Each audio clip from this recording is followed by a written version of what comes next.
नमस्कार, सीएनबीसी आवाज़ मोतीलाल ओसवाल स्टूडियो में आप सभी का स्वागत है। 10 के दमदार ट्रेड्स की शुरुआत करते हैं हेडलाइंस के साथ।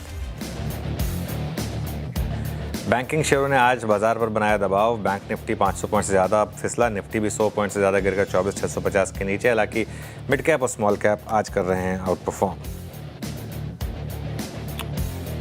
सटीक पड़े आज के चार्ट जीपीटी और स्पॉटलाइट, 2% से ज्यादा चढ़े पीएफसी और बीएल, साथ ही एमसीएक्स और लुपिन में भी रौनक कायम। उधर स्पॉटलाइट शेयर डीमार्ट और एक्साइड में भी रौनक कायम। डिफेंस शेयरों में अच्छी तेजी, 3% से ज़्यादा भागा इंडेक्स। मझगांव डॉक 8% से ज़्यादा उछलकर वायदा का टॉप गेनर बना। साथ ही भारत डायनामिक्स और सोलार भी वायदा के टॉप गेनर्स में शामिल। और डिफेंस के अलावा कैपिटल गुड्स और आईटी शेयरों में भी तेजी कायम। दोनों सेक्टर इंडेक्स 1.25% ज्यादा की मजबूती के साथ कर रहे कारोबार। कैपिटल गुड्स में पावर इंडिया, बीएचईएल और सीमेंस में 1 से 2% की तेजी। वहीं एनबीएफसीज और ऑटो और रियल्टी में शेयरों में आज दिख रहा है दबाव।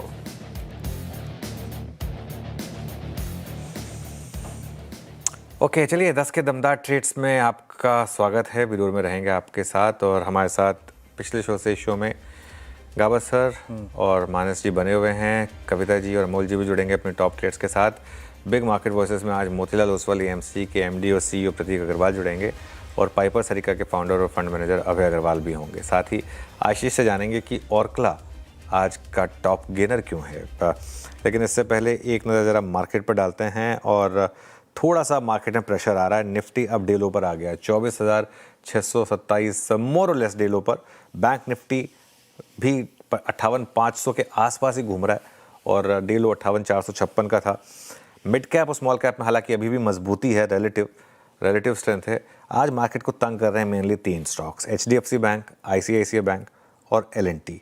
तीनों इंडेक्स के हैवीवेट स्टॉक्स। तीनों में इस समय काफ़ी आपको सेलिंग प्रेशर देखने को मिलेगा। हालांकि उसको कॉम्पनसेट करने के लिए रिलायंस अभी भी अड़ा हुआ है, और अभी भी डे हाई के काफ़ी करीबी है, 1.5% ऊपर। इसके अलावा आईटी में थोड़ी सी रैली, हालांकि अब वो फिजल आउट हो रही है। एफएनओ स्टॉक्स में अगर आप देखें तो क्लियरली आज का स्टार है मझगांव डॉक, 8.5% ऊपर। अब भारत डायनामिक्स 7.5% ऊपर हो गया। सोलार इंडस्ट्रीज 5% ऊपर है। और उसके अलावा कुछ और PSU stocks, RBNL, IRFC, IRDA, इन सब में इस समय आपको अच्छी रैली दिखाई देगी। ओके, चलिए, तो ये था जनाब अब तक का अगर आप देखें बाजार का छोटा सा हाल। हालांकि निफ्टी बैंक थोड़ा सा ड्रिफ्ट करते हुए लोअर साइड पे अभी काम करते हैं। यहाँ पर पैनल से बातचीत कर लेते हैं। मानस जी और प्रकाश सर पिछले कार्यक्रम से इस कार्यक्रम में भी शिरकत करेंगे। फ्रेश पर्सपेक्टिव लेकर, ताज़ा तरीन नजरिया लेकर कविता जी, अमोल अठावले जुड़े हैं। Kavita ji, good morning. आपका ट्रेड इस वक्त का? Very good morning, Virenji. Good morning, everyone. So before I start, a very happy Women's Day to all the strong and graceful ladies. So they carries the power, to transform, nurture, and inspire the world just by being herself. So happy Women's Day to all the lovely ladies. So coming to the market, as of now, though counters मुझे लगता है power counters जो है वो अच्छा perform करते हुए दिख रहे हैं। Whereas एनटीपीसी का चार्ट सेटअप काफी स्ट्रॉन्ग है। एज ऑफ नाउ काउंटर 383 के लेवल पर ट्रेड करते हुए दिख रहा है। एक अच्छा रेजिस्टेंस ब्रेकआउट 371 के ऊपर काउंटर ने दिया था।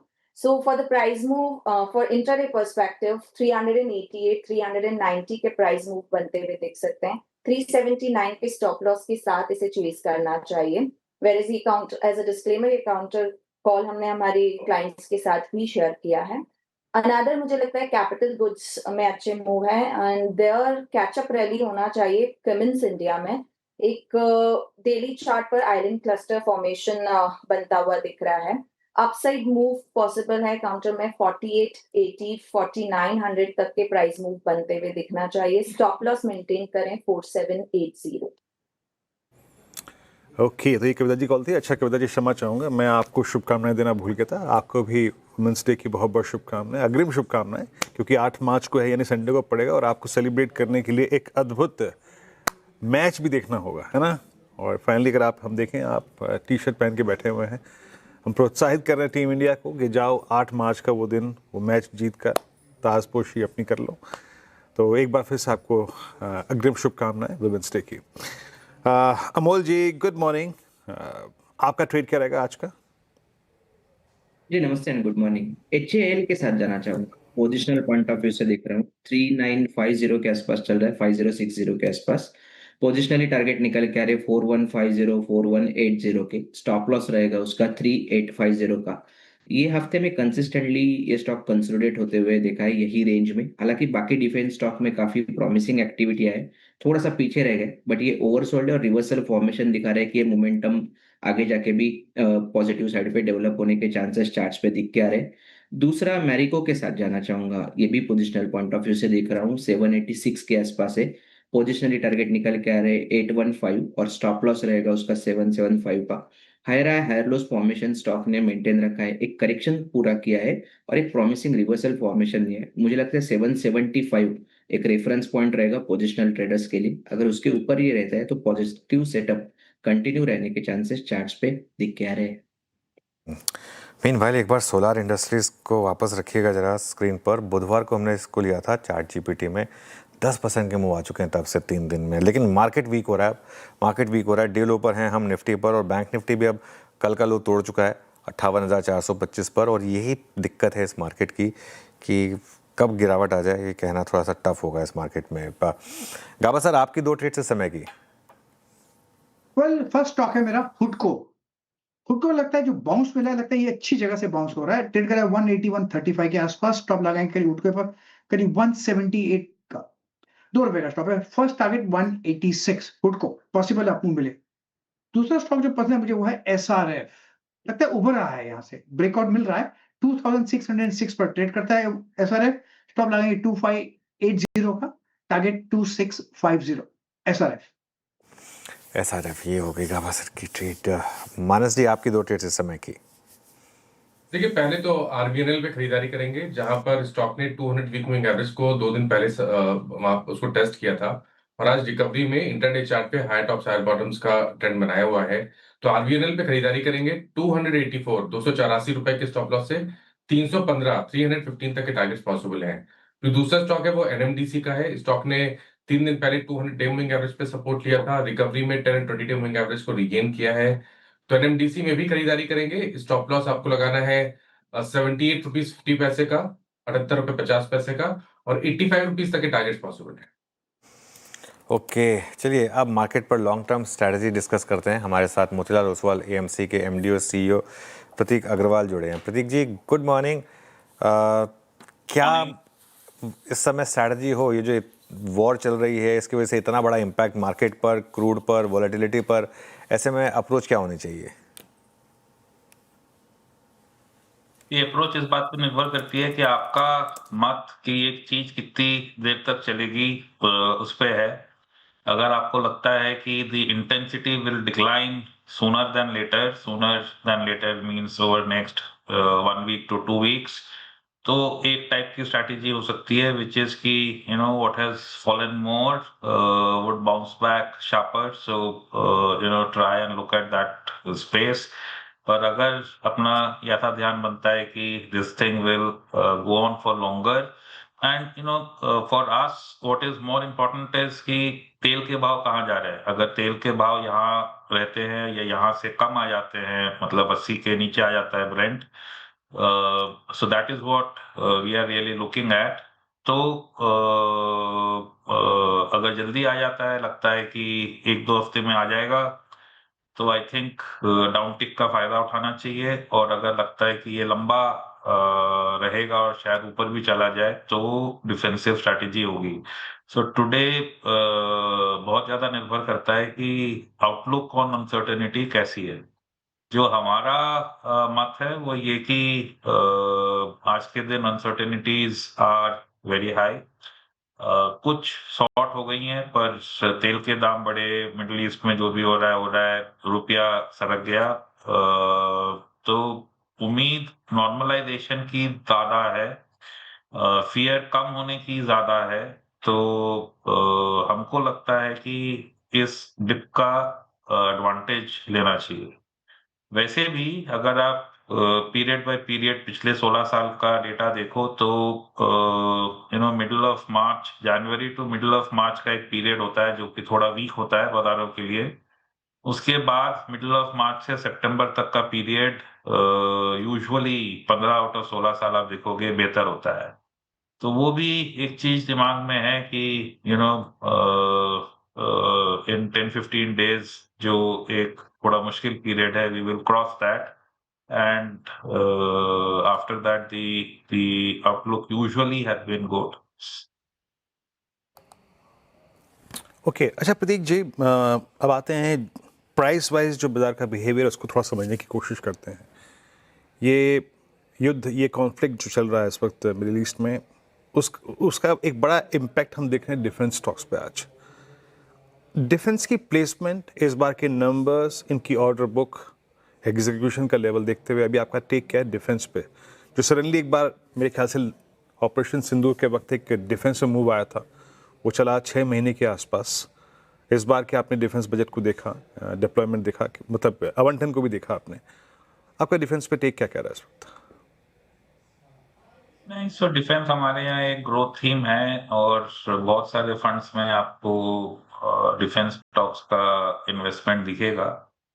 So it is one of the growth themes the house is very focused on and it finds strong reflection across. तो हमारा ध्यान यहाँ पॉजिटिव ही है। एक दौर था जहाँ पे defence as a part of GDP and budget कम होता था, बट वो पिछले 2-3 सालों से बढ़ने लग गया है दुनिया में हर जगह, खाली इंडिया की बात नहीं है। एंड उसके अंदर अगर हम ज्यादा काम देश के अंदर करें, इंडिजनाइजेशन की तरफ फोकस करें, तो देसी कंपनियों को ग्रोथ और ज्यादा मिलेगी। इसमें बस एक ही चीज समझने की है, वो ये कि अगर आप कुछ ऐसा काम कर रहे हो जहाँ पे जो प्लेटफॉर्म कंपनीज हैं एक और कॉम्पिटिटर स्टैब्लिश कर दें, तो मार्केट बढ़ता जाएगा और आपकी ग्रोथ जो आ सकती है वो नहीं आएगी। अगर आप कुछ यूनिक काम कर रहे हो जिसकी देश को जरूरत है, तो आपकी ग्रोथ एक अलग ऑर्डर की आ सकती है। तो वो एक थोड़ा सा ध्यान रख के चलने की जरूरत है, बट अदरवाइज ये जो स्पेस है इसमें आपको ग्रोथ तो दिखती रहेगी और sustain growth for multiple years दिखेगी। ओके, चलिए बात होगी डिफेंस की। प्रतीक जी, आईटी में इस समय जो वीकनेस है वो ऐसी वीकनेस हमने पहले 2003 में ही देखी थी, एक कोविड का टाइम छोड़ दें तो। एज अ फंड मैनेजर आप क्या कर रहे हैं इस समय लार्ज कैप आईटी में? So for a long while, not now, पिछले शायद 2+ सालों से हमारे हाउस में लार्ज कैप आईटी का investment x of our large cap fund 0 है। तो इसमें कोई मतलब से सिंपल थॉट इज कि वी आर ग्रोथ इन्वेस्टर। हम ग्रोथ चाहते हैं, strong growth in earnings sustained over multiple years. और अगर आप लार्ज कैप आईटी को देखो तो लंबे पीरियड से 2 साल से ज्यादा से उनकी जो ग्रोथ आ रही है वो इंडेक्स के आसपास या उससे कम आ रही है। उस वजह से वी हैव बीन अवे। तो हम अगली जो वो है लार्जर मिड कैप या थम स्मॉल कैप, वो आपको फिर भी दिखेगा हमारे हाउस में, बट लार्ज कैप आईटी नहीं दिखता है। और ओवरऑल अगर आप पोजीशनिंग देखोगे तो as a house we are seriously underweight IT. Okay, ये आईटी पे टेक हो गया प्रतीक जी का। अब आते हैं एक दो थीम और पे सर, जहाँ पर कंपनियों के एक्सपेंशन प्लान्स Q2 Q3 में स्टेबल रहे थे, वेरिएशंस स्पेशली मैं आ रहा हूँ हेल्थ केयर स्पेस में, हॉस्पिटल स्टॉक्स में ठीक रहे थे, नंबर्स भी अच्छे रहे इस बार के। आपका हॉस्पिटल स्टॉक्स पे व्यू कैसा है हेल्थ केयर स्पेस में इस वक्त? तो हेल्थ केयर स्पेस 2024 में डिस्कवरी फेज में थी, very strong price performances happened. पर 25 में it fizzled out quite a bit, it went through a long period of consolidation, जिसमें नई कैपेसिटी आई, बांग्लादेश से पेशेंट्स कम आए, कई सारी चीजों का उसमें समावेश था। अब हमको लगता है कि एक उसमें ग्रोथ बाजार से ज्यादा रहेगी, तो that is the start point. और दूसरे वैल्यूएशंस 1 साल के कंसोलिडेशन के बाद शायद ज्यादा प्लेटेबल हो गए हैं। एंड तीसरा in a market which is experiencing इतनी वोलेटिलिटी, मतलब कभी कुछ इवेंट हो जाती है, कभी कुछ, तो ये एक डोमेस्टिक फोकस्ड एसेंशियल स्पेस है जिसमें शायद ग्रोथ बरकरार रहेगी। तो आप देखोगे हमारे कई सारे फंड्स में we have some exposure to hospitals. Alright, Prateek ji बहुत बहुत शुक्रिया आज हमारे साथ जुड़ने के लिए और अपना समय हमें देने के लिए। आगे बढ़ते हैं। मार्केट में इस समय वॉलेटिलिटी काफ़ी है, लोअर लेवल से फिर एक रिकवरी आ रही है, खासतौर से निफ्टी में। हालांकि बैंक निफ्टी अभी भी काफ़ी वीक है, लेकिन आज का एक hero of the day Orkla India 8% ऊपर है। क्यों आखिरकार? आशीष से समझते हैं। Ashish, good morning. मॉर्निंग। ज़बरदस्त तेज़ी स्टॉक में देखने को मिल रही है और ये रिसेंटली लिस्टेड कंपनी है। अक्टूबर पिछले साल 2025 में इसका आईपीओ आया था और अगर आप नाम से नहीं पहचान रहे तो मैं बता दूं, ये वो मसाले वाली कंपनी है जिसके पास ब्रांड्स हैं, ईस्टर्न है, एमटीआर है और रसोई मैजिक है। यहाँ पर दरअसल देखें तो इंट्राडे में 8% से बड़ा मूव देखने को मिला था, अभी फिलहाल 5.5% ऊपर है। दरअसल सिटी की तरफ से काफ़ी अच्छी रिपोर्ट आई है, 750 रुपये के करीब का टारगेट दिया है, खरीदारी की राय है। लेकिन आपको याद दिला दूं कि इसका इशू प्राइस था 730 रुपये, लेकिन लिस्टिंग के बाद से एक तरफा एक गिरावट यहाँ पर देखने को मिली और ऑलमोस्ट 550 रुपये तक ये स्टॉक करेक्ट हो चुका था। वहाँ से रिकवरी का प्रयास और अब देखें तो 750 तक के टारगेट। अब कंपनी की जो खासियत है, जो ब्रांड की प्रेजेंस है, खासतौर पर देखें तो सदर्न मार्केट्स में ये सिटी को बहुत पसंद आ रही है और ये बता रहे हैं कि स्पाइसेस हैं और दूसरा जो डाइवर्सिफिकेशन इन्होंने कर रखा है ये बहुत अच्छा है। ब्रांड रिकग्निशन इतनी बढ़िया है और इंटरनेशनल एक्सपेंशन के लिए जो इन्होंने मर्जर्स एंड एक्विजिशंस अनाउंसमेंट किए थे, इसके चलते भी यहाँ पर ग्रोथ देखने को मिलेगी। दरअसल इनके कई सारे मसाले ऐसे हैं जहाँ मार्केट लीडर हैं, बहुत सारी कैटेगरीज ऐसी हैं और इसी के चलते अगर आप देखें तो बता रहे कि स्ट्रॉन्ग एग्जीक्यूशन कैपेबिलिटीज़ हैं, कंपनी के पास पैसे भी हैं एक्विजिशन करने के लिए और ग्रोथ भी इस सेक्टर में काफ़ी बढ़िया देखने को मिलेगी। और इसी अच्छी रिपोर्ट के चलते आप देखें तो स्टॉक में बड़ा मूव, फिलहाल 5.5% की तेज़ी। ऑर्कला इंडिया मसाले बनाने वाली कंपनी, आज अच्छी तेज़ी। चलिए शुक्रिया आप आशीष। अब बात करते हैं पाइपर सरिका के फाउंडर और फंड मैनेजर अभय अग्रवाल से। अभय जी, गुड मॉर्निंग। सबसे पहले आपका व्यू जानना चाहूँगा रिलायंस पर। क्या ये मार्केट को इस कॉन्टेक्स्ट में वापस लीडरशिप प्रोवाइड कर सकता है, जो ग्लोबल एनवायरनमेंट बन रहा है, जो वापस जीआरएम में एक सिग्निफिकेंट जंप आ रहा है उसकी वजह से? जी, गुड मॉर्निंग अनुज। देखिए, मार्केट का जो कॉन्टेक्स्ट है अनुज, वो ऐसा है कि अभी सारे फंडामेंटल्स को इग्नोर कर रहा है और ज़्यादा टेक्निकल ओवरले बहुत ज़्यादा है इस मार्केट में। तो काफ़ी ऐसे अपॉर्चुनिटीज़ हैं और रिलायंस उसमें डेफिनेटली लीडर है जहाँ पे फंडामेंटल्स को मार्केट प्राइस इन नहीं कर रहा है सारे।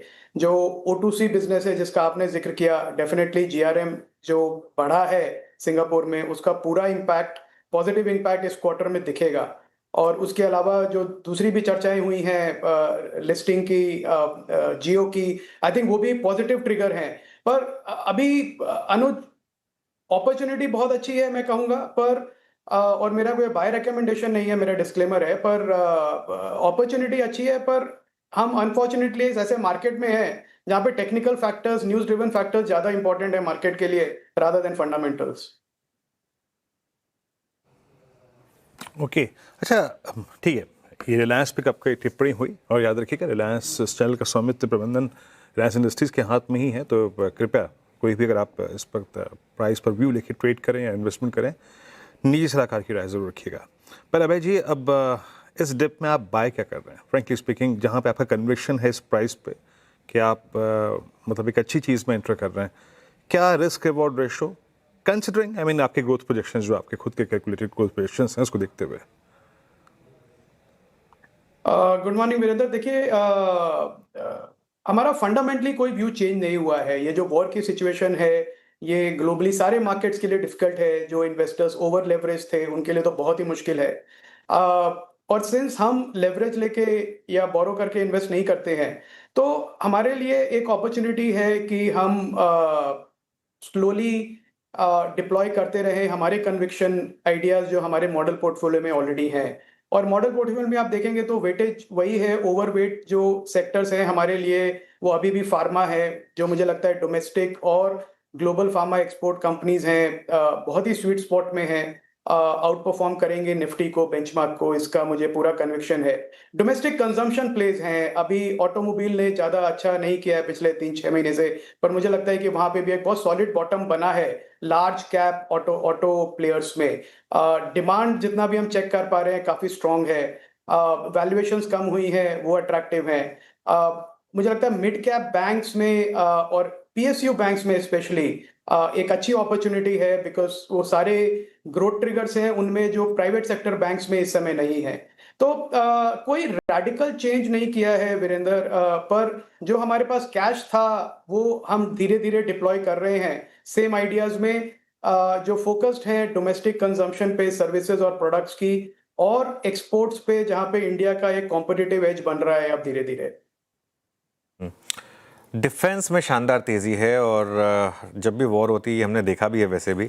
आपके कोई पिक्स हैं क्या डिफेंस स्पेस से इन लेवल्स पर? नहीं, मुझे लगता है अनुज की डिफेंस एक बहुत ही सॉलिड स्टोरी है मीडियम और लॉन्ग टर्म के लिए, बिकॉज हम अपने देश की बात करें तो काफी अंडर इन्वेस्टेड हैं हम डिफेंस में अभी भी, और वो अब धीरे धीरे करेक्ट हो रहा है, पर वो एक लिनियर तरीके से नहीं बढ़ेगा। आपको क्वार्टरली मिसेस दिखेंगे ऑर्डर इनटेक की वजह से, ऑर्डर फुलफिलमेंट की वजह से, पर इन्वेस्टर्स को उन्हें इग्नोर करके एक डिफेंस पोर्टफोलियो अपना बिल्कुल बनाना चाहिए। और मुझे लगता है इसका बेस्ट तरीका है प्ले करने का थ्रू अ डिफेंस ईटीएफ, और अब मार्केट्स में अवेलेबल भी हैं वो ईटीएफ्स, और हमने भी उसी के थ्रू प्ले कर रहे हैं rather than looking at individual companies, क्योंकि कोई कंपनी किसी क्वार्टर में अच्छा रिजल्ट दिखाएगी तो प्राइस ऊपर जाएगा, और कोई नहीं दिखाएगी तो नीचे जाएगा, पर अल्टीमेटली सब ऊपर ही जाएंगे, ऐसा मेरा मानना है। तो इंडिविजुअल स्टॉक पिकिंग से अच्छा है इस सेक्टर को प्ले करने के लिए थ्रू अ डिफेंस ईटीएफ, जिसमें सारे स्टॉक्स जो भी लीडिंग प्लेयर्स हैं अनुज, वो सारे आ जाते हैं उसमें। ओके अच्छा, ये वाइट गुड सेगमेंट में आप देखिए अभय जी अच्छी खासी बाइंग है। Look at Voltas, Havells, blue star, Hitachi को देखिए। हिताची के तो नंबर्स भी इस बार बहुत ही शानदार थे, अव्वल दर्जे के नंबर्स थे। इस स्पेस पे आपका टेक? नहीं, हमारा जैसे मैंने कहा वीरेंद्र, पॉजिटिव व्यू है डोमेस्टिक कंजम्पशन पे हर तरह का, और कई बार क्या होता है बिकॉज ऑफ वेदर चेंजेस और समथिंग, एक इन्वेंट्री बिल्डअप, एक दो क्वार्टर में रिजल्ट्स अच्छे नहीं आते हैं, पर अगेन मैं फिर से यही कहूंगा कि इन्वेस्टर्स को इन सब स्टॉक्स को as a long term story देखना पड़ेगा, बिकॉज जितना भी हमने अपना चैनल्स के थ्रू हम चेक कर रहे हैं, इन्वेंट्री अभी भी रिटेलर्स के पास लीन है, कोई ज्यादा इन्वेंट्री नहीं है, और जो माल है वो बिक रहा है। वेदर पैटर्न्स ऐसे बन रहे हैं, गर्मी की भी एक्सपेक्टेशन है, तो एसी, फ्रिज, कूलर्स, ये सारे फैंस, ये सब बिकेंगे और ऑलरेडी बिक रहे हैं। एडवांस डिमांड भी अच्छी है, और कमोडिटी प्राइस हाइक का इतना प्रेशर अभी नहीं दिखा है कि आप किसी का मार्जिन कम हो जाएगा। तो मुझे लगता है कि ये जो वाइट गुड सेगमेंट है, ये तो एक एवरग्रीन स्टोरी है इंडिया के लिए, और जो वैल्यूएशन करेक्शन हुआ पिछले 3-6 महीने में, आई थिंक इन्वेस्टर्स के लिए काफी अच्छी अपॉर्चुनिटी है इसमें लीडिंग ब्रांड्स को खरीदने का, स्पेशली जो आपने नाम बताए वीरेंद्र, क्योंकि वो प्ले करते हैं वेदर पैटर्न्स के साथ, और अब डिस्पोजेबल इनकम भी इतनी है, प्लस ईएमआई पे भी इतनी फाइनेंसिंग मिल जाती है कि कूलिंग सिस्टम्स जो भी हैं, एसी, फ्रिज, ये सब की डिमांड बहुत सॉलिड रहेगी इस समर्स में। ओके, वाइट गुड सेगमेंट पे भी टेक हो गया यहाँ पर आपका। अच्छा, अब आते हैं थोड़ा सा कमोडिटीज़ पर। अभय जी, मेटल्स अभी भी स्ट्रॉन्ग हैं। I mean look at NALCO, look at Hindustan zinc. एक कोलैप्स था अर्निंग्स के बाद, और कुछ कंपनी स्पेसिफिक इश्यूज थे उनके निर्णय को लेकर। केमिकल में एक कोलैप्स था। दोनों इस कमोडिटीज़ की ब्रांचेस को आप कैसे हैंडल कर रहे हैं इस वक्त? आई थिंक मेटल्स और केमिकल्स में काफी एक स्पाइक भी था उसके पहले, देखे आप वीरेंद्र, तो जो करेक्शन आया वो आया एक काफी शार्प स्पाइक के बाद। हमने देखा आई थिंक 2 महीने के अंदर 30% इंडेक्स लेवल पे बढ़ गए थे ये मेटल स्पेस, और केमिकल्स ने भी फॉलो थ्रू किया था। तो मुझे लगता है थोड़ा उसका प्राइस करेक्शन है, प्रॉफिट बुकिंग है इन अ मार्केट जहां पे लोग ज्यादा बेट्स नहीं लेना चाहते हैं इस समय, कन्विक्शन कम है, ट्रेडिंग एक्टिविटी नहीं है, तो उसकी वजह से एक करेक्शन हुआ। मेरा ये मानना है कि ये जो कंपनीज हैं जो आपके स्क्रीन पे भी दिखा रहे हैं ग्रीन में, वो सारी एक वर्ल्ड क्वालिटी की कंपनीज हैं, वर्ल्ड क्लास कंपनीज हैं, और ये अब बहुत कॉम्पिटेंट मैन्युफैक्चरर्स हैं। और इंफ्रास्ट्रक्चर ग्रोथ स्टोरी जो इंडिया की है उसके लिए बड़े इंपॉर्टेंट प्लेयर्स हैं। तो डिमांड साइड पे मुझे कोई प्रॉब्लम नहीं दिख रही है इनकी, और कैपेसिटी भी एक्सपैंड कर चुके हैं। तो अगेन ये एक ऐसा सेक्टर है जहाँ पे कोई भी डिफेंसिव इन्वेस्टर जो ज़्यादा अग्रेसिवली मार्केट में ग्रोथ पे नहीं बेट करना चाहता है, बट स्टेडी अर्निंग्स चाहे वो थोड़ी कम हो वो बनाना चाहता है, तो एक मेटल और केमिकल्स ये दोनों बहुत अच्छे स्पेसेस हैं। ऑलराइट अभय जी, बहुत बहुत शुक्रिया आज हमारे साथ जुड़ने के लिए और इन सब टॉपिक्स पर अपनी राय रखने के लिए। मार्केट काफ़ी वॉलेटाइल है, लेकिन एक बार मेटल्स इंडेक्स वापस ज़रा लेकर आइए। यहाँ पर अच्छी तेज़ी आ रही है अब इंट्राडे में। कविता जी हैं हमारे साथ अभी शो में। कविता जी, कोई मेटल स्टॉक आपके रेडार पर आया क्या? या सो अनुज जी, अगर ओवरऑल मेटल पैक में अच्छे मूव्स हैं, मुझे लगता है एक अच्छा मूव एपीएल अपोलो में बनता हुआ दिख सकता है। कंडीशनल बाय होगा वंस ये काउंटर 2185 के लेवल को अगर सरपास करता है तो अच्छे मूव बनते हुए दिख सकते हैं। somehow around 2200 तक के लेवल, 2250 तक के लेवल बनते हुए दिख सकते हैं। इन दैट सिनेरियो आप स्टॉप लॉस मेंटेन करें 2168 का। ऑलराइट, चलिए बहुत बहुत शुक्रिया कविता जी आज हमारे साथ शो में जुड़ने के लिए। मार्केट वॉलेटाइल है, लेकिन अच्छी बात यह है कि डे लो को प्रोटेक्ट कर रहा है इस समय। इस शो को समेटेंगे, इसके बाद कंचन और श्रेय के साथ देखिए ट्रेडर्स हॉटलाइन।